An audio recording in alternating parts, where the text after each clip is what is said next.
through to my mother's birthday. About 3 weeks after the day, my father told me not to come home. It was my mother's birthday. The party went on like every year, her favorite roasted chicken, the usual cake from the bakery she liked, and a few close relatives gathered around the dinner table. Everything was neatly planned and in place, except for me. That afternoon at precisely 4 p.m. I was sitting in my living room holding a cup of coffee that had long gone cold when my phone buzzed. It was my mom calling.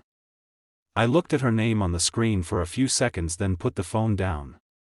They didn't answer. Didn't even think twice. A few minutes later, my dad called, then Melissa. 3 calls in less than 10 minutes. I let them all go. No curiosity. There is no urge to respond. I stayed right where I was, leaning gently against the back of the chair, eyes resting on the fogged-up window. The sky outside was a dull gray. No rain, but cold in that quiet, creeping way that feels like winter just brushed up against your doorstep. About 10 minutes later, the messages started coming in. Mom was first. Nolan, the power's been shut off. The whole house is dark. Please pay the bill.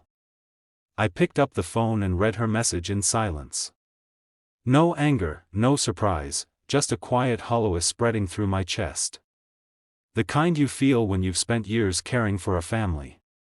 And now you're the only one left carrying that weight. Then my dad, no water, we can't cook. Handle it now.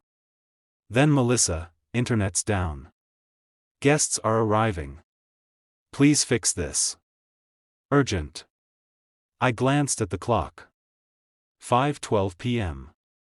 I remembered clearly. I cancelled all the automatic payments precisely 3 weeks ago.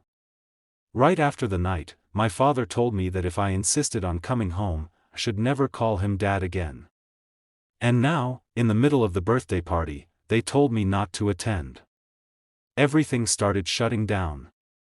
The power, the water, the internet. Each one disappeared right when they needed it most. I didn't text back, didn't call. I felt no need to explain.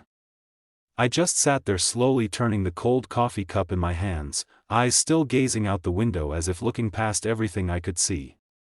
And in that moment, I knew they weren't calling because they missed me. They were calling because there was no one left to carry the burden for them. By around 6 o'clock in the evening, my phone started buzzing again, non-stop this time.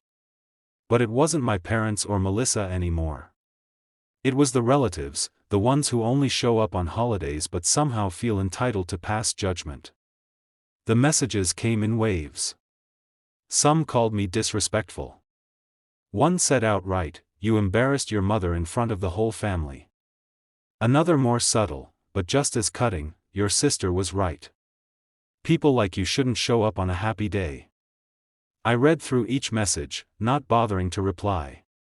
Not because silence meant agreement, but because I'd long stopped trying to explain myself to people who always chose the louder crowd over what was right. I was about to set the phone down when the screen lit up again. It was Aunt Lauren, the only person in the family who still held a bit of trust in me. She was calling on video through an old app only she and I still used because we were the only ones who ever cared enough to look each other in the eye when it mattered.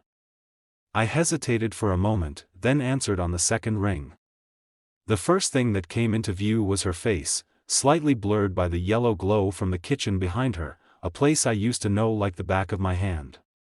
Every crack on the wall, every squeaky cabinet. But tonight, the room felt different. There were clinks of silverware, awkward laughter, and scattered small talk floating in the background. She looked at me through the screen, her eyes soft but worried. "You're not going to pay it, Nolan." Her voice wasn't accusatory, just light, like she was trying to figure out what was happening.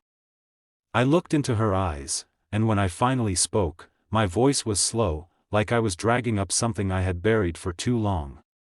"You know, Auntie, it was Dad told me not to come." I swallowed hard. He said if I still insisted on showing up, I shouldn't call him my father anymore. She went quiet. Her gaze shifted as if she were scanning the room behind her. And right then, the call descended into chaos. I heard my mother's voice, more evident now, cutting through the noise. "Tell him I'm ashamed of him on this day of all days. How could he do this?" Then my father, sharp and loud. "It's not that serious. It's just paying a few bills.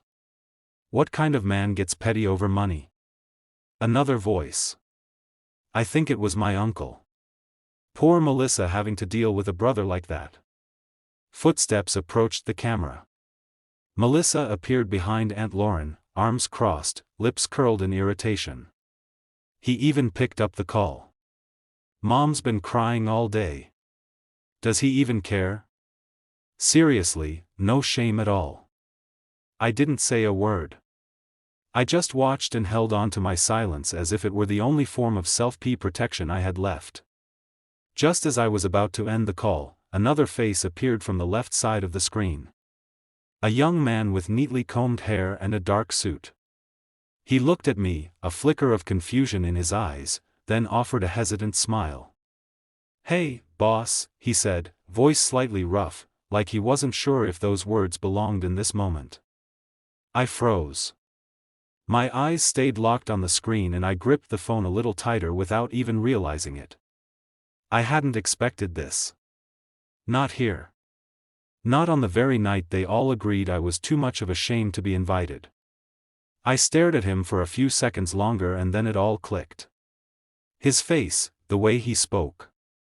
Of course, he was one of the new hires, recently transferred from our southern branch. We'd exchanged a few emails. He'd sent me 2 reports, but I had never realized he was Melissa's boyfriend, the one everyone had been so eager to impress.